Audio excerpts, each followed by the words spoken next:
How about this, though? Porsche is going to make a tri-motor Taycan to compete with Tesla Model S Plaid. Well, I don't even think... Okay, I have both of those, the Plaid and the Taycan Turbo S, and I find them really comparable. I realize on paper the Plaid accelerates faster. Quicker, I should say.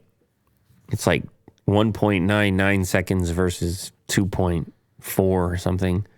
For all intents and purposes, they're already stupid quick. So if they do a tri-motor, it's going to be very stupid quick.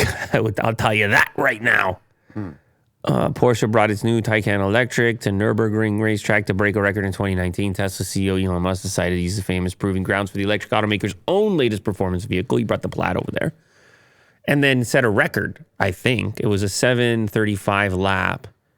And now there's a rivalry going on. Well, listen, for Porsche, they're right next door. They're like, yeah, Germany, we're here. Let's get back out there with our tri-motor.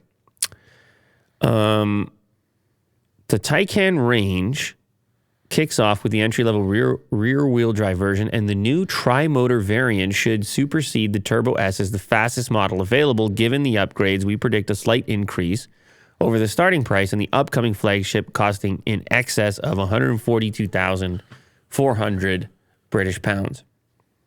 So where's that excerpt from? UK's Auto Express.